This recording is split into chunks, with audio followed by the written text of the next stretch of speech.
Hello, everyone, and welcome back to More to It. Welcome you back to this week, and we have an exciting topic for this week. My name is Todd Norton, your co-host, along Hey, with and I'm Jason. Jason McConnell. And today's guest is so exciting to me because Todd and I have been talking, offline, as it were, about the ongoing conflict in Ukraine. And it turns out he and I have a lot of questions because neither of us have spent much time in that part of the world. And we actually have a guest here with us today who has. Katherine, welcome to More to It. Hi, I'm happy to be here. Excited to talk about Ukraine. Okay, so Katherine, I know you've lived in Ukraine for a bit, but I really want to hear you talk about it. Tell us about your experience living there, and then we've got all sorts of questions for you. Alrighty. Well, I actually went to Ukraine with the Peace Corps 2 years prior to the Peace Corps when I was a sophomore in college, or I guess a junior in college. I wrote a paper comparing the democratization of Spain, a country that I was really interested in, and Ukraine, a country I knew very little about. And that initially piqued my interest about Ukraine. But when you sign up for the Peace Corps, at least then, you would put in these are the areas I'd like to be in, but send me anywhere. So I had no idea that I would be going to Ukraine. This is also right after the revolution in Maidan. Oh, So I wow. left. Okay. Yeah. So we were actually the second Peace Corps group. My group was that returned to Ukraine after they did evacuations in during the time of Maidan in 2014. So in 2016, I returned in March. I had never been there. Our Peace Corps returned in March, and I started an intensive 3-month program learning Ukrainian language in the Chernigiv region, which we heard a lot about Chernigiv at the beginning of the war. It's the northern part near Belarus, and I was in a tiny village of 1,100 people. I always make jokes about Laramie feeling like a village, but it is not compared to this village.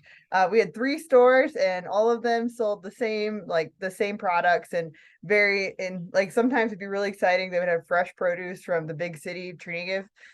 So we were, as a training group, excited about that. There were just 5 of us in our group.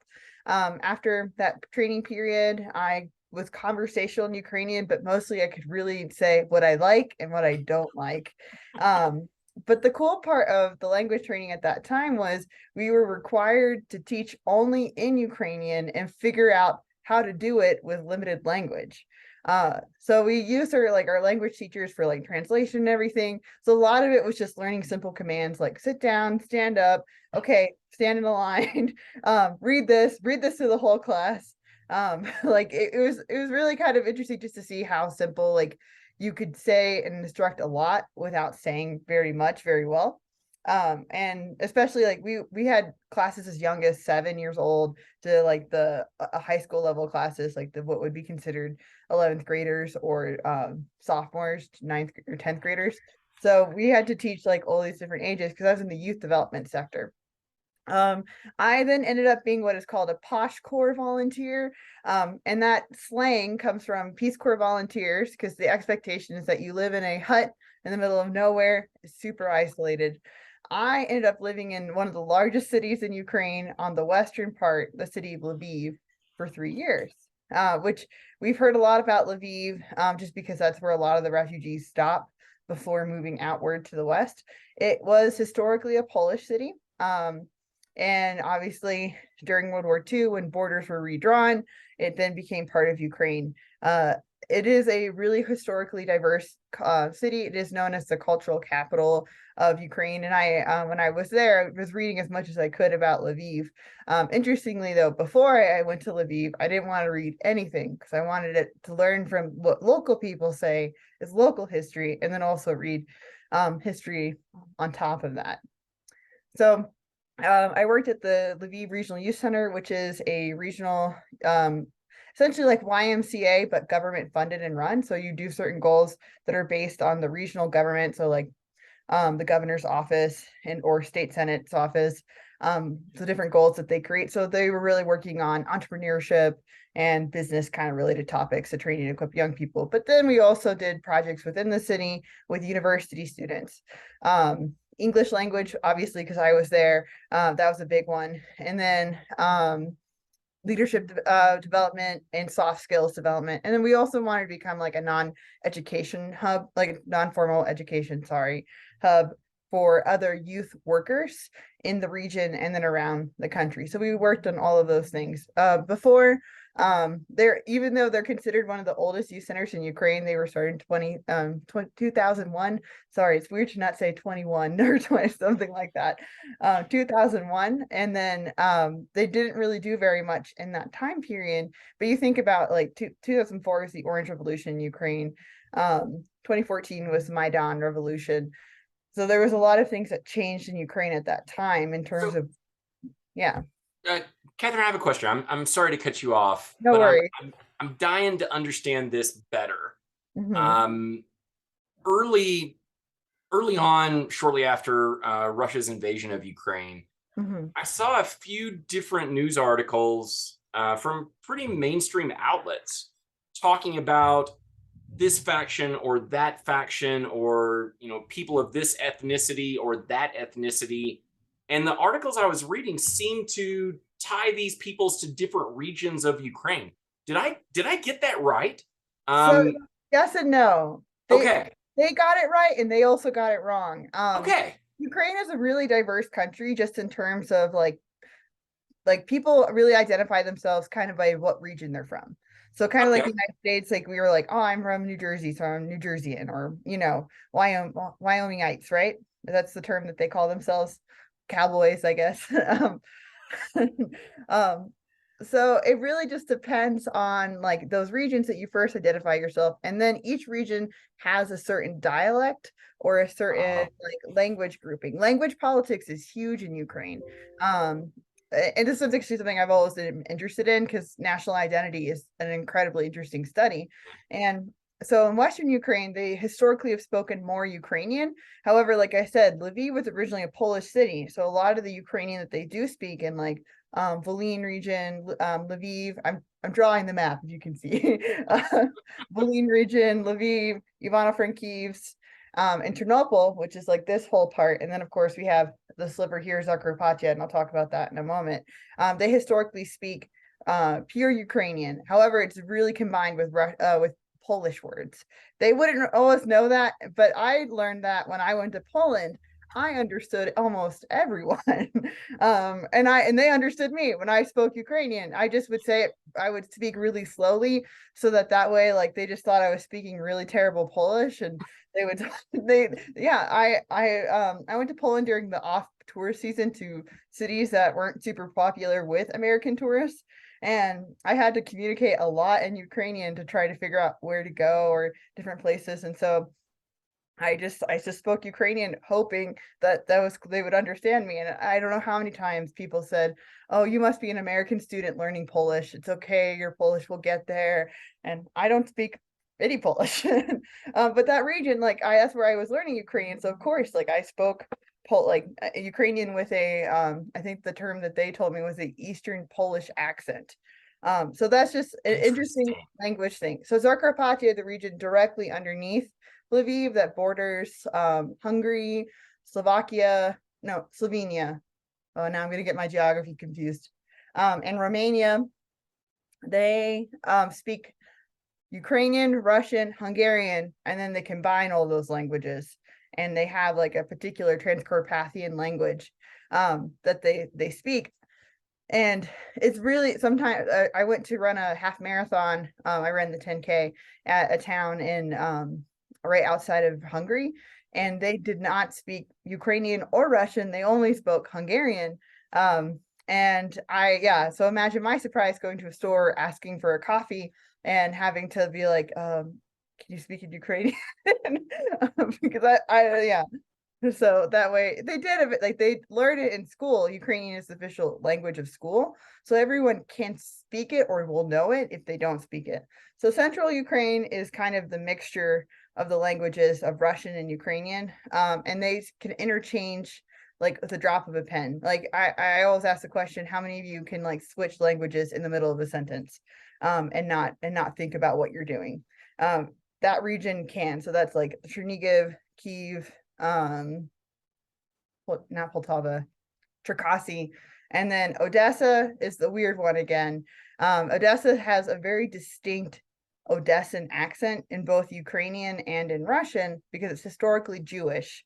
So a lot of the words in like with Yiddish have been like changed a little bit. And I can identify an Odessan accent anywhere. There's actually a woman in town who, when I was previously working at Starbucks, I was hearing her speak Russian on the phone, and I went up to her and I was like, "Are you from Odessa?" And she was shocked because we spoke for a long time in Ukrainian, and well, she spoke to me in Russian, and she said like no one would be able to identify my accent. I was like, "Well, I lived in Ukraine. I have a lot of friends from Odessa, and like they speak like that, and like it's very distinct." And then Eastern Ukraine is historically Russian speaking. Again, Ukrainian is the national language, and I will keep enforcing that for my friends if in Ukraine, if they would ever listen to this. But like one of my best friends is from the eastern part of Ukraine in Dnipro, and she would always say, "My mother tongue is Russian, but I am Ukrainian, so I speak Ukrainian." And her family speaks Russian, but the same thing, they all understand Ukrainian. And I think that right now, before the war started, so back in January and February, more people in the eastern part of Ukraine, to try to show that they are separate from Russia, and started to really speak Ukrainian in the public sphere, change more signs over from Russian to Ukrainian. And in case you're wondering, like, well, how different are they? Like I said, Polish and Ukrainian are really similar. They're actually more similar than Ukrainian and Russian, but they have different, like Ukrainian and Russian have really different words for different things, and they have different rules for pronunciation. So like it's a little bit different Cyrillic alphabet. So like the obvious example is like hello in Ukrainian is привет, hello in Russian is привет. That's the obvious example, but I always like this example because I think it shows how different they are. When I lived 1 year in Dnipro, so that's the end of my story. And then I was evacuated due to COVID in 2020. And in my 1 year there, I was in another youth center, and there was one day everyone was talking about something, and they're speaking to each other in Russian because it's the eastern part of the country. And I kept hearing the word smotrit, smotrit. And I was like, what are they saying? Because the word that was the closest to me was smert, which is death in Ukrainian. And I thought they were just cursing each other out, but it didn't make sense with the context. And so I go and ask, like, what is smotrit? Що таке смотрит? Як українською? And they all start laughing. They're like, it's dvis, look. And I was like, oh, I thought you were saying smert, smert, smert. And they all laugh because like that's like the Ukrainians do not talk about death. Like it's a very like you shouldn't talk about it because you'd be wishing death on yourself or somebody else. So they thought it was so funny that that's what I thought they were saying. I was like, yeah, but I've never heard that before. So that's kind of answering your question and also finishing my Ukraine saga story. Okay, so now I've got so many questions. All right, so at first, as you were describing linguistic differences and things like that, I was kind of thinking about like parts of the United States. I grew up in the South. I have a very distinct accent. It's very different from folks that live in the Northeast. It's different from folks that live on the West Coast. It's very distinct. But then as Katherine was talking to us, I really started realizing, no. It's not like that at all. It reminded me of all the time that I spent on the southern border of the United States. It's the Texas border with Mexico. Down there, folks interchange between English and Spanish simply on the fly. I've been gone way too long to be able to do that. But, that is what it reminded me of. Katherine, talk to us a little bit about the Ukrainian economy. What do people do for a living in Ukraine?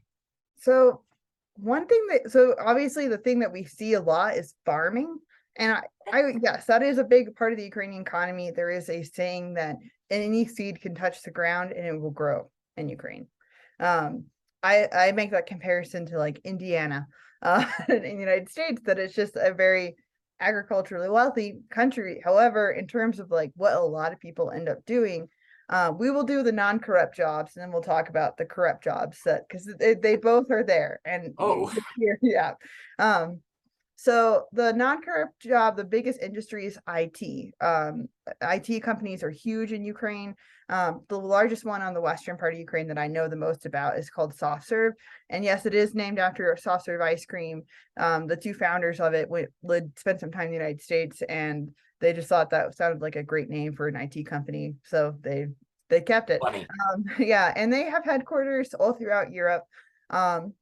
And they were able to move a lot of their people out of the war to have them continually work. So yeah, IT is huge. Sometimes if you call Amazon or another large company like that, you might get someone in Eastern Asia, or you might get someone in Ukraine.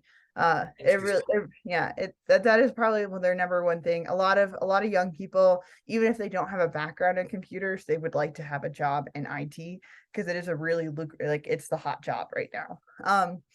Of course, like there's a lot of other traditional jobs, but like public service jobs are paid horribly waged jobs. Like teachers make usually about the equivalent of maybe $250 to $500 a month. Oh, wow. It is usually a stipend pay, and they don't always get paid on time. So teachers actually, what they'll do is not teach everything that is required for a test, to offer private tutoring afterwards. It's part of the corruption issue and education in Ukraine.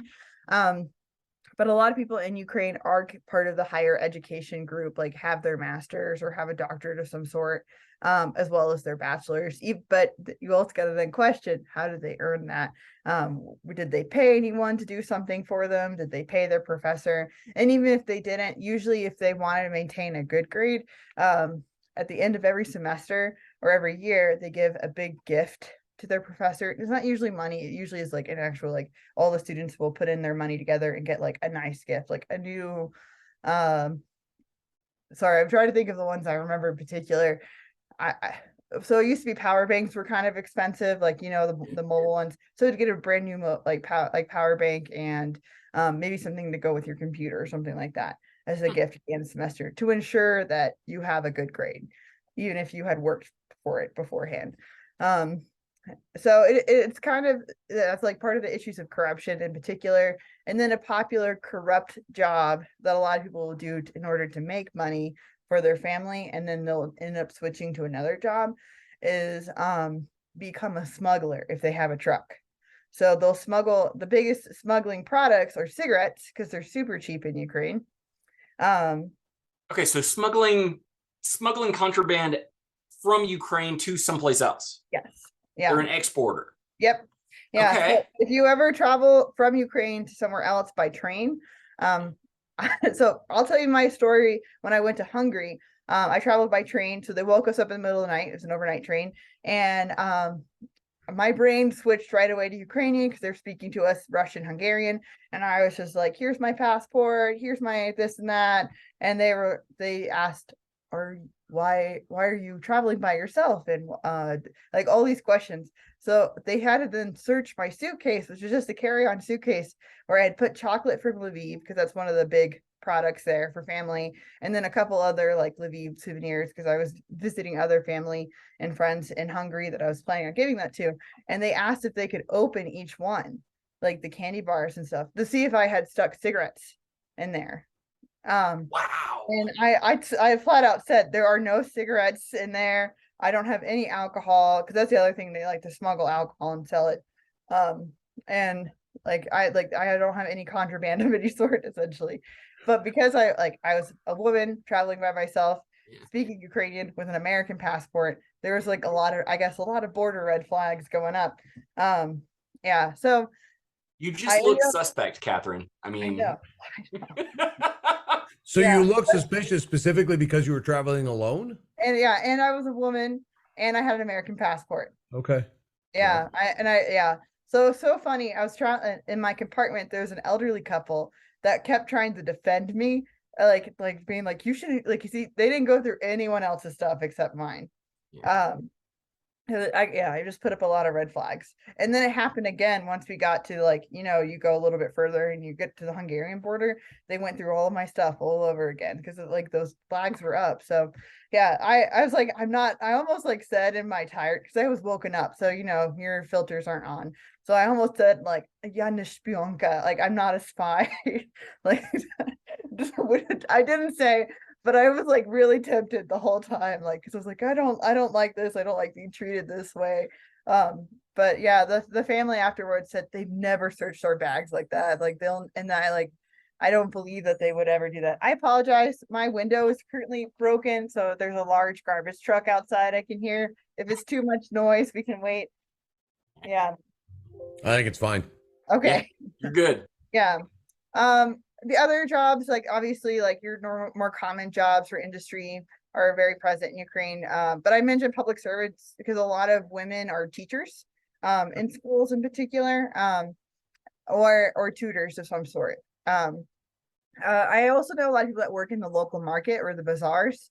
My host family, for example, in Lviv, she and her husband were tea farmers, and so they farmed they grew their own tea, like different types of tea leaves, flowers, and everything. They knew a cure for everything. It was really cool. And then the one thing I did help with their business is I told them that she could just come up with a skeleton, like to show people, like who were, because tourists would come to her tea shop pretty often, in the bazaar, and so she would so she could point, like, this will help here, and point on the skeleton, so she didn't have to learn English words. She could just point on the skeleton. People will know like what that means. So that was my one contribution to their business, other than the times that I would help like pick the flowers and put them in bags and stuff. Yeah.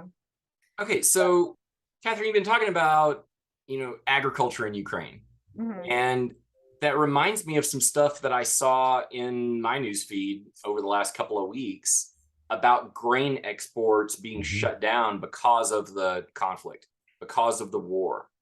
In the grand scheme of Ukrainian ag industry, are exports really a big deal? I mean, you were talking about contraband a second ago, but I Yeah, mean, are they yeah, an ag exporter? they are a huge ag exporter. I think, and I'm probably gonna get the number wrong. I think they provide 1/3 of like Africa's grain product. A Um, third. a third, yeah. And it's especially really important because it is cheaper to buy from Ukraine.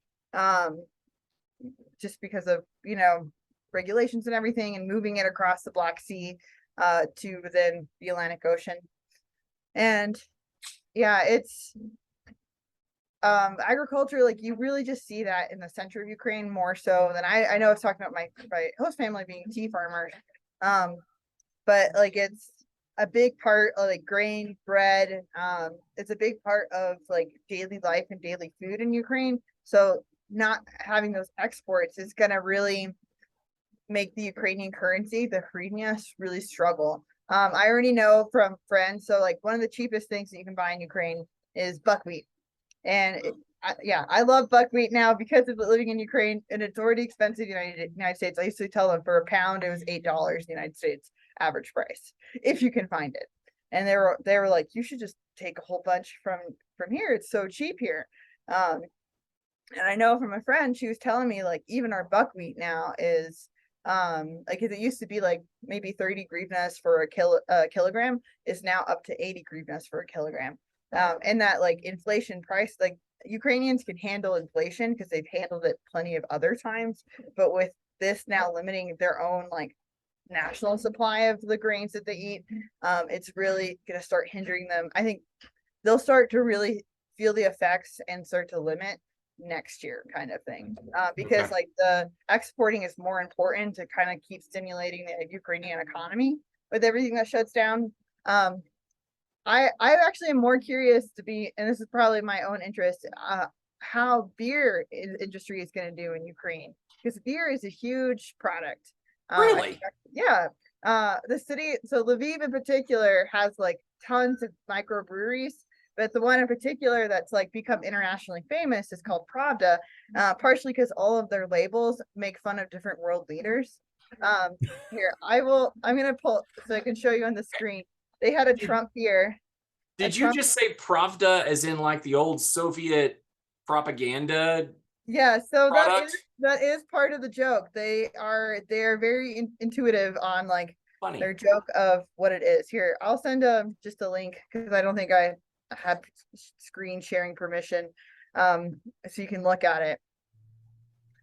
So Yeah, that's part of the joke of it, but it's a huge beer company that is all throughout Ukraine, and of course like their national brands like Chernigivsky beer, Lvivsky beer, um I forget the other big national ones. I'll be really curious how that affects them because I'm not like personally a huge beer drinker, but I do think like beer production is the interesting aspect of Ukrainian economy, just for themselves, for local, like they'll export usually out to Poland, into Hungary mostly. Um, and they also rely on the different grains that are grown in Ukraine. And I also think internationally, like I don't know what other companies buy from Ukraine.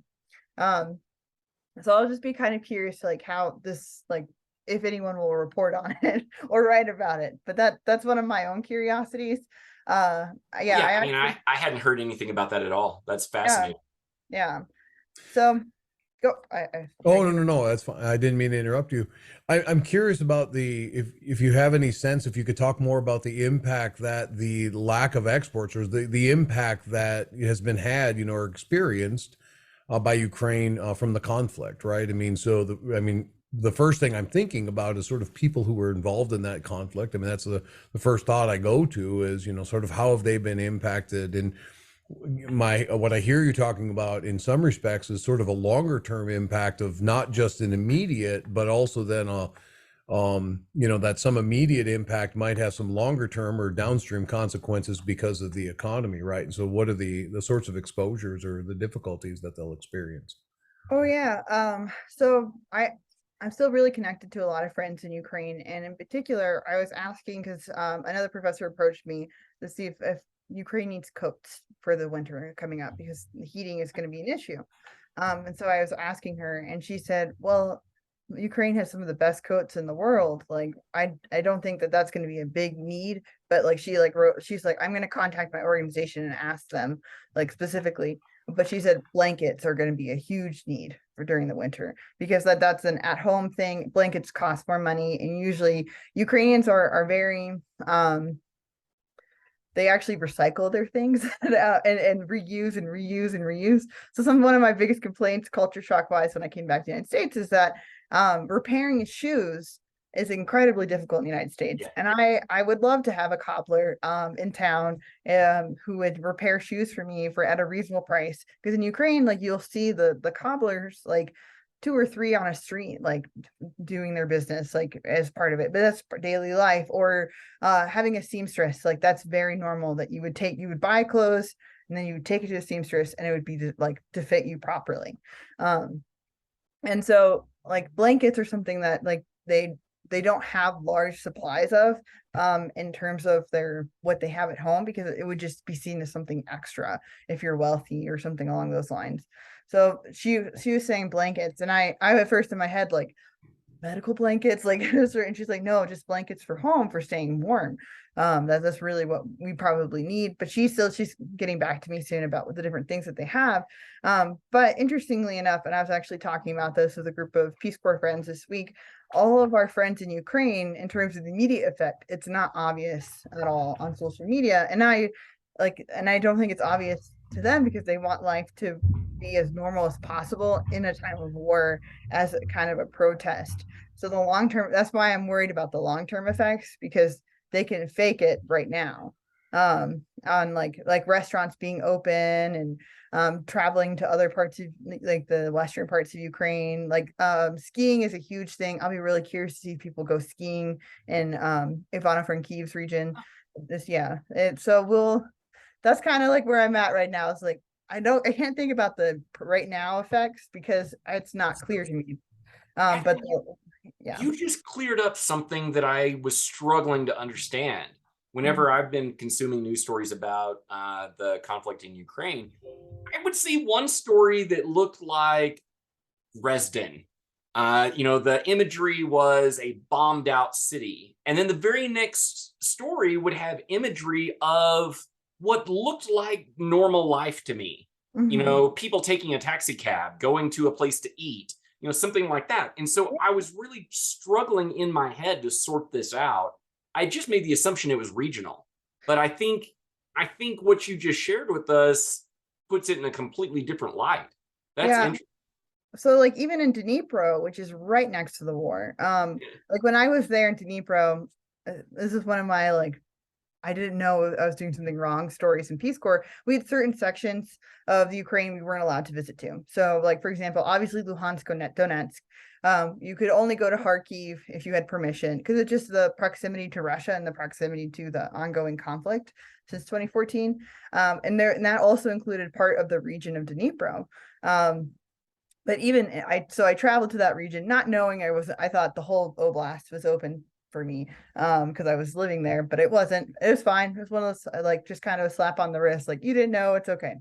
Okay, wait, hold up. Go on. What's an oblast? Sorry, I was trying not to. I was wondering that as well, so thanks for asking.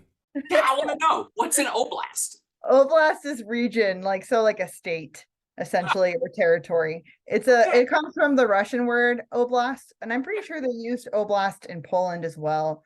But I know that that's the linguistic origins is Russian. So like in Russia, they have different oblasts as well. So it's they usually translate it as region, and so I've been trying to say region the whole time, and oblast slipped because that's the Ukrainian. No, I'm so grateful for you clearing that up because I see it in the news. Yeah. And folks just blow right past it. Okay, so region. I am so sorry I interrupted you.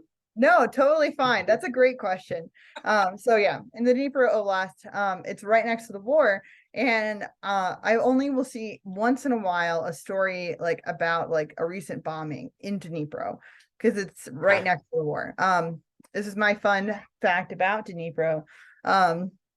They had the most militia group volunteers during the 2014 invasion. So they are super equipped and ready to go in terms. That's why a lot of people have been asking. Dnipro has been relatively untouched. And I'm like, well, they're prepared. They're ready. They had a fantastic little museum to the modern day war in Dnipro when I was living there, which had it would be so funny. I would take friends there and always ask, can we watch the documentary in English? Because they had a 30-minute documentary in English or a 1-hour documentary in Ukrainian. So we would choose the English one for a group of us so we can all understand perfectly. And it is really powerful, but the goal of this museum was to be more informative as to what Dnipro's role was in during that particular invasion. So but I'll still see in Dnipro, again, right next to the war, people going to like cafes or restaurants, bars, going to parks, going to the river, like life as normal. And like I said, right now, I just think that it's their way of coping. It's the way of like a protest to Russia that you haven't affected us. We're not afraid. So I think that's why it's confusing because like even for me, I'll look on the news and it'll be like Kyiv bombed out, and then like the street right next to it, people are going to restaurants and cafes and everything's totally fine. And or my personal favorite is look, we completely repaired this. Like because Ukraine is really used to that too. Like things get damaged and then they quickly again like a really reusable recycling kind of culture. So they'll quickly repair things that are broken. Including areas that have been recently bombed due to the kamikaze drones. I know that most of the areas in Kyiv, like especially by the university, the Red University in Kyiv, it has been completely repaired, which is really interesting. But I also like my first thought is like there must be corruption involved in that to some degree. Just it called corruption is very cultural in Ukraine. My original thesis, and maybe someday I'll return to it, is to talk about the youth perception of corruption in Ukraine. Because I worked with young adults and I would hear a lot about the educational corruption, and then they would just go on long like tangents about societal corruption and government corruption in general. And like that was one of the ones like construction work. It was a big issue in Ukraine, and you'll see like it's an issue in the United States too. But so in the outskirts of large cities, they would build. So this is a tangent. They would build these large buildings, and then they would be sitting unfinished. And it's because usually at one point in the process, they didn't do the proper paperwork and then they don't want to pay the extra fee. So whether they received the building permit to start building it there, and then they didn't do the proper paperwork for what type of engineering it is. Yeah, you seem to be familiar. So I don't understand how I got on this corner of TikTok, but I did. And for about the last month, all I've been seeing is TikToks about corruption in the construction industry. Yeah. Domestically, abroad, it's a strange part of TikTok, and apparently I like it. I don't know. Yeah, hey, that's super interesting. Yeah. So that's why I always like whenever I see that, look, we repaired it really quickly, I always immediately think it's corruption. Something else has not been repaired that needs to be. Yeah. But it's corruption is kind of seen as a joke though too in Ukraine. I wrote a paper last semester about vote buying in Ukraine, and I knew it was present because they talked about politicians going to schools and giving out goodie bags to children. Which when I told the professor here at University of Wyoming that was teaching that class, Dr. Gardner, he was like, they manipulate the children to manipulate the parents. I've never heard of that before. And I was like, yeah, no, it's super interesting. And so that was my whole paper. It was about that, essentially, like what they go, like how they go to schools. I usually will build a whole new wing in the school, politicians, and that is vote buying. And like they have a whole website dedicated to informing people, like this is a form of vote buying, like be aware, like this is corruption, it's not good. Like, so if the politician approach your school, like here's how you receive the information, but not receive like the gift kind of thing. Whether or not people follow that, like I think it's like, well, it's a brand new wing to our schools, we want that, or new textbooks, so we would like that. Like it's a hard balance of like, okay, well, if I deny this, like then I'm denying something that our children could really benefit from. And then of course, like the kids go home with like gifts, like I mentioned before, buckwheat is a huge thing, and that usually was in the gift, like a bag of buckwheat for the family. Yeah, so corruption is a big issue in Ukraine. I'll be really curious, and so part of my own research right now, I'm meeting to talk about youth policy in Ukraine, but like one of my questions is about like how youth policy helps prevent corruption in Ukraine. Youth policy initiatives that are focused on developing active citizens in particular, or higher civic participation. And one person I interviewed said, well, we don't think we're going to have any issues with corruption anymore after the war. Is what she said, because you, like, in order to be part of the EU, you have to be almost corruption, or I guess like on the outside, corruption free.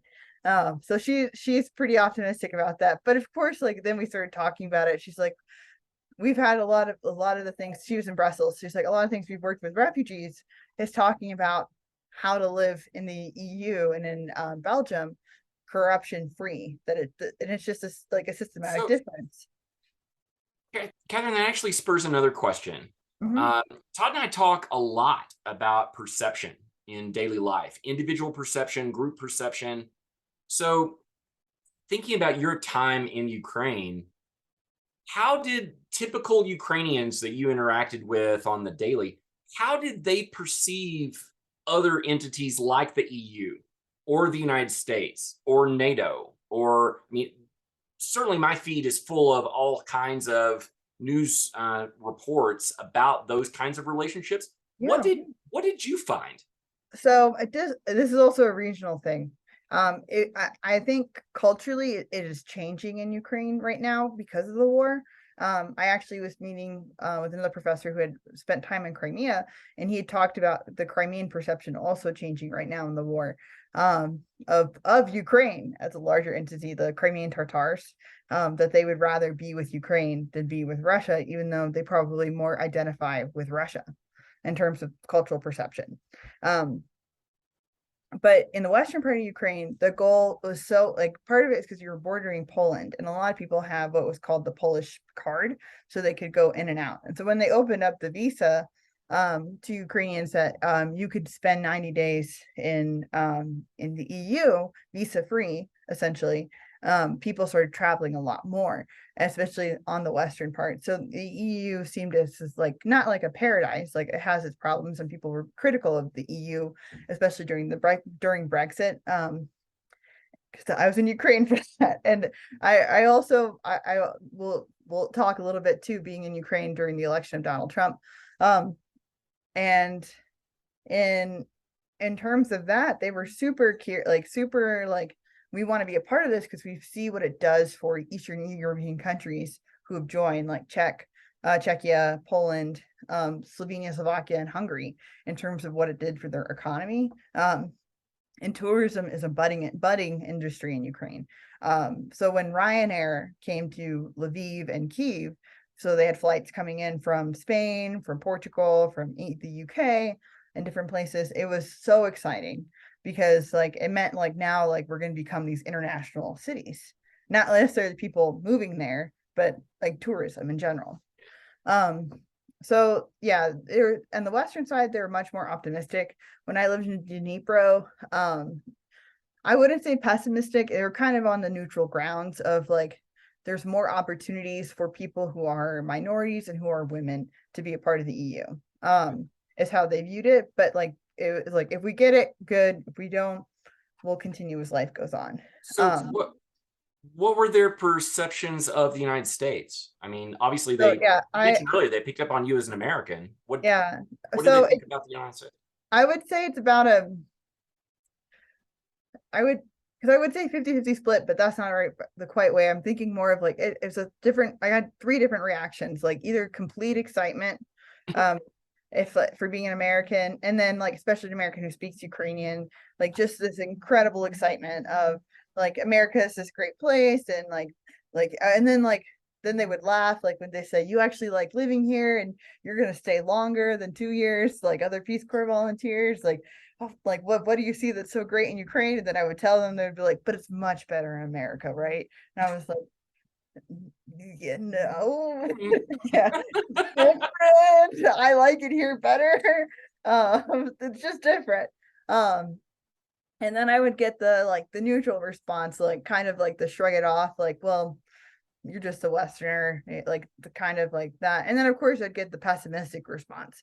I will say after Trump's second year in the presidency, I got more and more of that, like that kind of pessimistic, you're just a Westerner response, and like the work that you're doing here doesn't have value. And then I think culturally within Peace Corps as well, this is when Peace Corps started to have like internal discussions about our volunteers an extension of imperialism in the United States. And I think yes to some degree, and also no to some degree. It's one of those things, but that's a discussion for another time if we want to dig into the integration of Peace Corps. So like Peace Corps volunteers themselves were talking like that to Ukrainians, who then were kind of thinking like critically about that, about Americans, and especially the U.S. military doesn't have bases in Ukraine, but they would train the Ukrainian military, or the Canadian military would be here, or NATO, or like different people would be part of their training. And a lot of times they would take advantage of women in particular, or would only go to clubs or strip clubs like that. So this was the growing perception of Americans little by little during like I can't say it's all Trump's fault, because I definitely don't think that's the case, but I think it's just kind of this, like, especially after 2014 and the newer democratization of Ukraine, they don't want to be imperialized by another country, like essentially. So that started to occur, but I think I don't know where we're gonna be like right now in Ukraine. Like I have noticed some of my Ukrainian friends at the beginning of the war, when NATO wouldn't close the sky, kept yelling at me like it was my responsibility to talk to NATO. And I did email NATO, never heard from them, didn't expect to, but I did what I could, like as a citizen. Or yeah, I don't know how many times I got messages, when are you going to talk to Biden? And partially serious, partially not serious. Yeah, like, Okay. but First of all, Katherine, I'm impressed that you've got like the hotline to all of these people. I had no idea you weren't hooking me up. I mean, we're gonna have to talk about this. yeah. Just saying, if I ever have any problems with anybody, I just call my friends in NATO. Supreme Allied Commander Europe, Katherine, you mentioned one of the things that strikes me is it's interesting, right? Because you've talked about the beer, right? You talked about the beer and some of the labeling earlier on. I'm wondering what sort of presence of So I'm interested in media, right? And so Yeah. I occasionally, try to be very intentional and go out and I'll watch international media, right? Media from a different country just to see how they're covering issues in the US right now. What sort of presence of different sorts of media platforms are available? What do people typically consume? Social media, mostly like the United States. Instagram, I think I mentioned this to you, Dr. McConnell, in particular. Instagram is huge. Really? Yeah, it is, and TikTok is getting there too, but Instagram is huge. That is how that's how I receive my local news in Ukraine in particular. I can send you guys Instagram. afterwards the particular Instagram sites. Yeah, but it is huge. I think part of it is which it is really interesting. I read an article on BBC about this, that Ukraine is winning the social media game. And when I was there, I would tease like the fact that anytime we were anywhere with Ukrainians and it was slightly pretty, we would all stand and do our own photo sessions. And that was a big part of it. Photo sessia. And so when I would train other Peace Corps volunteers, I would say, get Instagram. You do not need to make it public. It can be private, and then you can delete it when you're done. But that is like how people communicate. That's how they message. They do video like chats on Instagram. Like, it is primary news. The other one is Telegram, which is technically social media. It's a Mhm. messaging service like WhatsApp. You can subscribe to a channel and then you'll receive news updates. So like, for example, I'm on Zelensky's channel on Telegram. I'm on their Congress channel, the Verkhovna Rada. I'm on BBC Ukraine Telegram, and there's one other one that I follow. I have to usually mute them though after a while because I'll get ding ding ding constantly with the war. Because I also was just curious like about like where the air raid sirens are, so that way I would know like to check in with friends. A lot of those ones are now becoming more localized, just because initially at the beginning of the war it was constant. Air raid sirens were all over the United States, all over, not the United States, Ukraine. So yeah, I like, even sitting here, it's funny. Some people will see my phone, they're like, Zelensky messaging you, and I'll be like, no, it's part of my NATO. What do you know? It's part of the NATO contact. That's fantastic. Okay, I was about to say, Catherine, this could be why they think you've got the hookup with the White House, NATO, and everyone else. I mean, No, it's just a Telegram channel, like, instant news, but not Twitter. Like, I don't have to open it. I can just look at it like a message on my phone. Twitter is just now taking off in Ukraine as the utilization to promote Ukraine during the time of war. Twitter was never big. Like, for example, at the youth center, we really tried to like start mobilizing our social media platforms. So Facebook and Instagram, and we tried Twitter for a little bit, and we just kind of found that no one followed us, and because it's just not popular. And we tried doing Google Plus, which was, if you remember, that was briefly Google's attempt on a social media. It totally failed. So we were just like, okay, Facebook and Instagram, those are our two platforms. We'll work on those. okay, Um, so I want to make sure I understand the Ukrainian media landscape. mhm, Okay, so most folks are getting their news content through some form of social media. It's mhm. not it's not broadcast. It's not television, it's not radio, it's social media. Most of it, yeah, social media, of course. Like, um, broadcast, a lot of it they'll watch on YouTube after the fact. Hmm. So Oh, after it's gone live. So if they want to interesting. look at a particular story, they will watch it on YouTube afterwards. So like the most popular one is probably 1+1, Odin plus Odin.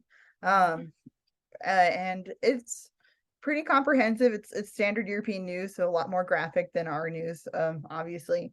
Um, they do all kinds of stories as well, like they'll do entertainment stories and stuff.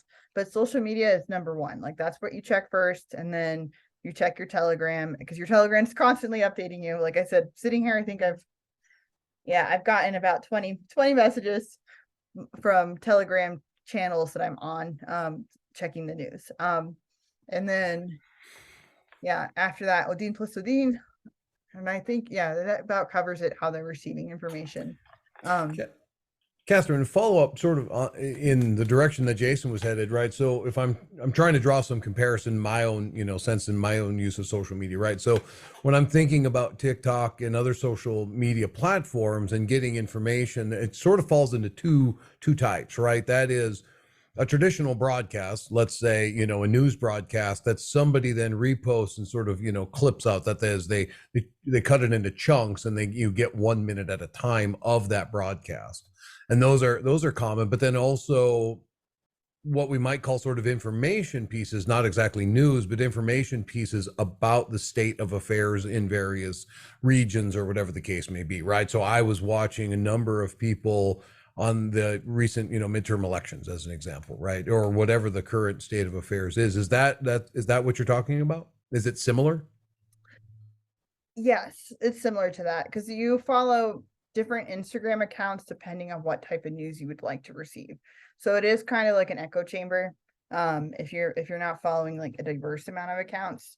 Obviously if you're following the government page, like the Verkhovna Rada or President Zelensky's page, the news that you're receiving is like supposed to be more universal. But if you're like following like this one page called Svidomi, which is like for every home essentially, and it gives little, it posts every day like 10 stories from that day, and so they'll like have them all listed, and they have it in English and Ukrainian, so Ukrainians will send me stories from there in English if in case I hadn't seen it in Ukrainian yet, so that I can read it faster and then we can talk about it, kind of thing.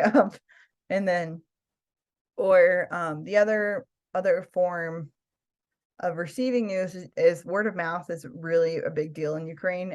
Like that's why I said like this is not a village in comparison to in comparison to Ukraine, because even in Lviv, people would know things about something that I had said way before I had said it to them. Like I might have said it privately to one person, and then they'll like, for example, like I said, like this is a true story. I broke a mug in my house and punctured my foot. Um, I stepped on I didn't see it blended in with my tile flooring. So I had thought I had slipped up everything, and I was being a bad Ukrainian, and I was barefoot in my house and didn't have slippers on. I've learned my lesson since then, and now I'm very consistent with slippers. But so I told one person I'm coming late to work because I stepped on a piece of glass and my foot is punctured. And I'm like wrapping up my foot, still going to work, even though I could barely walk, and blood, it's it's a cut in the bottom of your foot, so blood is everywhere. And so they then told all these other people. My regional manager from Peace Corps, who also is a Ukrainian, called me like to ask what happened. And I was like, wait, what do you mean? And she said, Vasil got all worried and blah, blah, blah. And like, so he called this person, they called this person, they called this person, and they decided to call me and ask what happened so that I can go tell them. So word of mouth is also huge. That's also how they send each other like different stories that are actively happening. Like, so like, for example, on Facebook, even yesterday, someone who I met one time wanted to let me know so I can tell NATO, just kidding, about something that had happened in their region. So they sent me the story, and I've met this person only 3 or 4 times, and they just wanted me to know so that I could tell someone else. So word of mouth is also really a big part of that news information circle. Like I don't know if you've ever seen the movie or the musical Fiddler on the Roof. It actually does take place in Ukraine, so they have that whole song piece about the rumor, and the story gets changed little by little. That really is how news still circulates. So is much more focused on sending the news story to someone else. And so that's why Telegram is so useful to Ukrainians, because of those channels, so they can just all receive it from there and then forward the different stories to other people. Did that answer your question? It did. Thank you so much. Yeah, just wanted to make sure. Yeah, it's fascinating, and how various platforms are integrated into our lives. It's an interesting space. Yeah, well, and it's really interesting too, because I think that that's why we as Americans have cared so much about the war, more so than like the Syrian war, which is still ongoing. That like they were able to popularize the Arab Spring because of Twitter initially, but that type of social media integration with the Arab Spring and then Syrian war kind of died down. Ukraine is still very like focused on that PR of like information as much as possible. Even though we don't hear the stories as much in the news, we still can like see the memes, or like that was actually one of the most popular Instagram accounts that a lot of Ukrainians and especially Americans and Canadians follow. It's called Saint Javelin, and it's all memes of the war right now. Oh, Yeah, reference to the missile? to all kinds of things. I'm gonna pull it up to find the most current meme. Interesting. Javelin is a commonly used anti-tank missile by the U.S. military and Yeah, others. well, they even came up with like the logo. It's like a virgin holding a missile. Yeah, so it is related to that. Sorry, I thought you meant like to a recent event. They even made a meme about that, and I was like, about missiles. I was like, they have in the past. So yeah, so like for example, they have a Simpsons meme that says at the top, "Say the line, Russia," and then Bart, "Everything's going as planned," and then everyone cheering in Russia. So like that is also like a big part of this, is that these group of they're Canadian Ukrainians, they're just working on like these different memes as a way of information, but also for people to stay interested in the war, so that Western Americans and Europeans don't lose their like captivation of the war. I will say Europe probably hasn't lost it because of the refugee crisis in Europe, obviously. I haven't yet to meet any Ukrainian refugees in the United States. Because I think that if they are here, they're probably mostly in Chicago, where there's a huge Ukrainian population, or the East Coast, where there's higher Ukrainian population. And we statistically didn't accept that many refugees in the United States. So the likelihood of me meeting one is pretty small. Katherine, it's been so great having you with us on the show today. You answered so many questions I'd been wondering about. I suspect the case might be the same for Todd. Absolutely. I really appreciate you sharing your experience. And I agree with Jason, cleared up a number of things that I was, equally sort of questioning or wondering about. So thank you so much for your time and sharing your expertise. Yeah, well, thank you for inviting me. Like I said, any opportunity to talk about Ukraine is a great opportunity for me. So happy to be here. Hey, to all of y'all out there in podcast land, that's the end of this episode, but we hope to be seeing you again very soon on the next episode of More to It. Have a good day. The views, thoughts, analysis, and opinions expressed in this podcast are those of the authors, the hosts, and the podcast participants. They do not necessarily reflect the opinions or views of Boise State University, the University of Wyoming, or the state boards of education for either Idaho or Wyoming, and no endorsement of the material contained in this podcast by those entities is implied.